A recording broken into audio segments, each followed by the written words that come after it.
స్వయం యాప్‌లో రిజిస్ట్రేషన్ ఎలా చేయాలో చూద్దాము. ఏదైనా కోర్స్‌కైనా, ఎన్‌పీటీఎల్ కోర్స్ కానీ, ఏదైనా కోర్స్ అయినా సరే, మనం రిజిస్ట్రేషన్ ఎలా చేయాలి? రిజిస్ట్రేషన్ చేసేటప్పుడు చాలా మందికి వచ్చే ప్రాబ్లమ్ ఏంటంటే, మనం చేసిన తర్వాత మనం రాసిన ఎగ్జామ్ అనేది కాలేజ్‌లో సర్టిఫికేట్ ఎలిజిబుల్ కాదు అంటారు.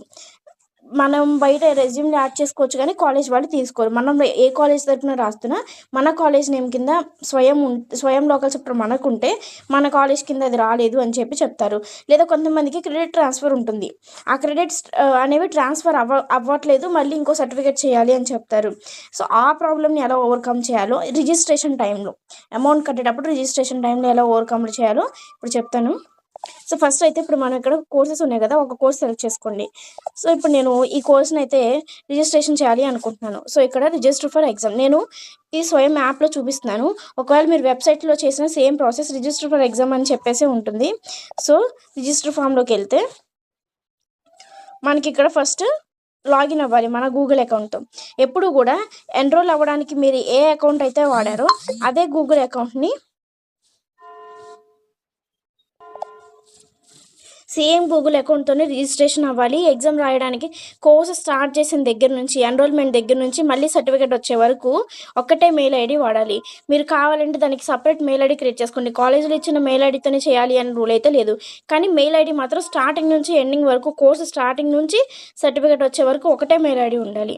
సో, ఇక్కడికి వెళ్ళిన తర్వాత ఇక్కడ గో టు పర్సనల్ ఇన్ఫర్మేషన్ అని ఉంది కదా! దాని మీద క్లిక్ చేయండి. ఇప్పుడు ఇక్కడికొస్తే మనకి నేమ్ అనేది మన నేము, డేట్ ఆఫ్ బర్త్, ఏజ్, మనం ఉండే కంట్రీ, స్టేట్, సిటీ అన్నీ కనిపిస్తున్నాయి కదా! సో, ఇవన్నీ కరెక్ట్‌గా ఉన్నాయో లేదో చూసుకోండి. మన మొబైల్ నంబర్స్ 2 మొబైల్ నంబర్స్ ఇస్తాము. అలాగే మన జెండర్ అన్నీ కరెక్ట్‌గా ఉన్నాయో లేదో చూసుకోండి. చూసుకున్న తర్వాత ఇక్కడ మీరు గనక ఎస్సీ గాని, ఎస్టీ గాని కేటగిరీ అయ్యుంటే ఎస్ అని పెట్టండి. లేదంటే నో అని పెట్టండి. ఎస్సీ గాని, ఎస్టీ గాని కేటగిరీ అయితే మనకేంటంటే ఫీజులో కొంచెం అమౌంట్ అనేది తగ్గుతుంది. కానీ వాళ్ళు సర్టిఫికేట్స్ అప్‌లోడ్ చేయమని చెప్తారు.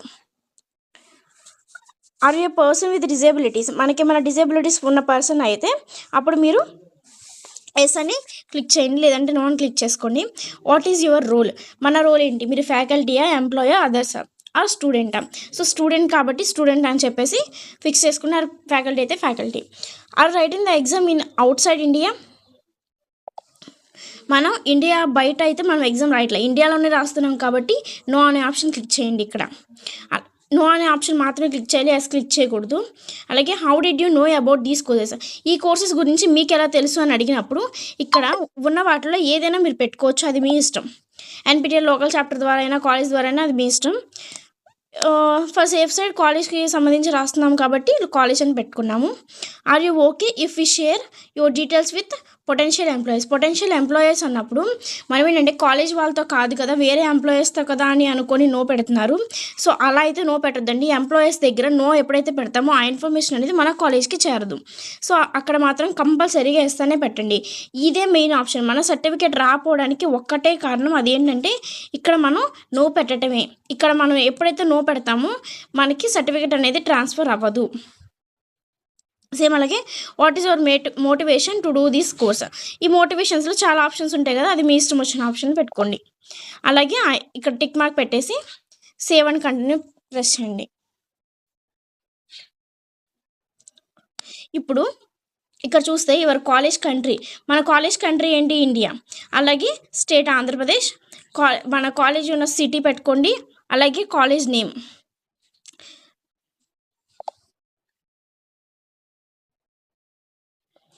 సో, ఇక్కడ అదర్స్ అని పెట్టిన తర్వాత ఎన్ఆర్ ఇన్స్టిట్యూట్ ఆఫ్ టెక్నాలజీ పోతవరపాడు అని చెప్పేసి మనకి ఇక్కడ నేమ్ వచ్చేసింది కదా.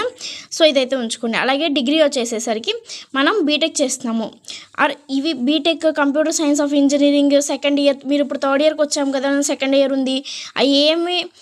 అవన్నీ కూడా ఇప్పుడు ఏమీ పట్టించుకోవాల్సిన అవసరం లేదండి. ఇక్కడ బీటెక్ పెట్టండి, మీరు చదివే బ్రాంచ్ పెట్టండి. అక్కడ ఇయర్ ఏదున్నా ప్రాబ్లం లేదు, కావాలంటే మీరు అప్డేట్ చేసుకోవచ్చు కూడా. Are you taking this exam for credit transfer, మన కాలేజ్కి అయితే క్రెడిట్ ట్రాన్స్ఫర్ లేదు, సర్టిఫికేట్ మాత్రమే కావాలి. కానీ సర్టిఫికేట్లో ఉన్న క్రెడిట్స్ అయితే మన కాలేజ్ వాళ్ళు తీసుకోవట్లేదు. మనకి ఎప్పుడైనా క్రెడిట్స్ తక్కువైనప్పుడు ఈ కోర్సెస్ చేస్తే మన క్రెడిట్స్ అనేవి అక్కడ యాడ్ అవుతాయి. చాలా కాలేజెస్లో అయితే క్రెడిట్ ట్రాన్స్ఫర్ ఉంది. సో, వాళ్ళు ఏంటంటే కంపల్సరీగా సర్టిఫికేట్ తెచ్చుకోవాలి, ఆ క్రెడిట్ ట్రాన్స్ఫర్ కూడా వాళ్ళకు ఉండాలి. ఇది ఎప్పుడైతే నో పెడతామో క్రెడిట్ అనేది ట్రాన్స్ఫర్ అవ్వదు. So, for the safe side yes పెట్టుకోండి. ఒకవేళ క్రెడిట్స్ తీసుకోవాల్సి వస్తే అప్పుడు మన కాలేజ్ వాళ్ళు ఏంటంటే ఆ క్రెడిట్స్ కూడా యాడ్ చేసుకోవడానికి అవకాశం ఉంటుంది. సో మన కాలేజ్కి అయితే క్రెడిట్ ట్రాన్స్ఫర్ లేదు, ఓన్లీ సర్టిఫికేట్ మాత్రమే చూస్తారు. క్రెడిట్ ట్రాన్స్ఫర్ ఉంటే ఏంటంటే ఈ సెమిస్టర్కి ఈ కోర్స్ చేయాలి అని చెప్తారు. ఆ సెమిస్టర్కి ఆ కోర్స్ కంప్లీట్ అయిపోతేనే మనకి మన సర్టిఫికేట్, మన సెమిస్టర్ సర్టిఫికేట్తో పాటు ఈ సర్టిఫికేట్ కూడా వస్తేనే మన సెమిస్టర్ సర్టిఫికేట్ వ్యాలిడ్ అవుతుంది. సో అది క్రెడిట్ ట్రాన్స్ఫర్. మనకైతే లేదు, కానీ credit transfer for the safe side yes పెట్టండి. Do you have any APAR academic bank of credits identification? So దీనికి కూడా మీరు ఎస్ అనే పెట్టండి. అలాగే academic bank credit transfer. So ఇదేంటంటే మనకి ABCD ఐడి అనమాట. మన సర్టిఫికేట్స్ అన్నీ అక్కడే మనం పెట్టుకోవచ్చు కదా. సో ఆ ABCD ఐడి కూడా అక్కడ ఇవ్వండి. ఇచ్చిన తర్వాత can we share score with your college? మన స్కోర్ని కాలేజ్తో షేర్ చేయొచ్చా వద్దా అని చెప్పేసి వాళ్ళు అడుగుతున్నారు. సో ఈ ఆప్షన్ కూడా చాలా ఇంపార్టెంట్. ఇందాక చెప్పినప్పుడు నేను ఎంప్లాయర్తో షేర్ చేయొచ్చా అన్నప్పుడు మీరు నో పెట్టకూడదు, ఎస్ఏ పెట్టాలని చెప్పాను కదా. సో దాంతోపాటు వెరీ ఇంపార్టెంట్ ఆప్షన్ ఇది కూడా. మనకి ఇక్కడ కూడా మనం ఎస్ అనే పెట్టాలి. అలాగే credit transfer, academic bank of credits ఐడెంటిఫికేషన్లో కూడా ఇవన్నీ కూడా ఎస్ పెట్టేసేయండి. అలాగే టిక్ మార్క్ చేసేసి సేవ్ అండ్ కంటిన్యూ చేయండి. ఇప్పుడు ఇక్కడికి వచ్చిన తర్వాత ఇక్కడ యాడ్ కోర్స్ అని చెప్పేసి కనబడుతుంది. సో ఇక్కడ కోర్స్కి వెళ్ళాక మనం ఆల్రెడీ ఎన్రోల్ అయిన కోర్సెస్ ఇక్కడ కనిపిస్తాయి కదా. సో మీ కోర్స్ ఏంటనేది ఇక్కడ సెలెక్ట్ చేసుకోండి.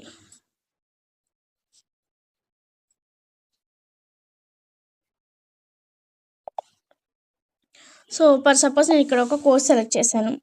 అలాగే ఇక్కడ ఎగ్జామ్ డేట్స్ ఇస్తారు కదా. సో ఎగ్జామ్ డేట్ మీద కూడా సెలెక్ట్ చేయండి. చేసిన తర్వాత ఇక్కడ చూడండి add exam city and proceed to pay అని చెప్పేసి ఉంది. సో సెలెక్ట్ ఎగ్జామ్ సిటీని సెలెక్ట్ చేసుకోవాలి. సో ఇప్పుడు ఎగ్జామ్ సిటీని సెలెక్ట్ చేసుకున్నప్పుడు ఇక్కడికి వెళ్ళాక మనం ఫస్ట్ ప్రిఫరెన్స్ కనుక నేను సపోజ్ విజయవాడ అని పెట్టాను అనుకోండి, సెకండ్ ప్రిఫరెన్స్ మార్చండి, ఇంకో దగ్గరలో ఉన్న కాలేజ్ని పెట్టుకోండి. అలాగే థర్డ్ ప్రిఫరెన్స్ మాత్రం ఫస్ట్ ప్రిఫరెన్స్ మీరు ఏది పెట్టారో కంపల్సరీగా అదే పెట్టండి. ఎందుకంటే అలా పెట్టినప్పుడు వాళ్ళు ఏంటంటే మ్యాక్సిమం థర్డ్ ఆప్షన్ని కన్సిడర్ చేస్తారు. So first option third option ఒకటే పెట్టుకోవడం వల్ల మనకు కావాల్సిన కాలేజీ పడే అవకాశాలు చాలా ఉంటాయి. సో ఎప్పుడు కూడా థర్డ్ ప్రిఫరెన్స్ మాత్రం ఫస్ట్ ప్రిఫరెన్స్ ఏదైతే పెట్టారో అదే థర్డ్ ప్రిఫరెన్స్గా కూడా పెట్టుకోండి.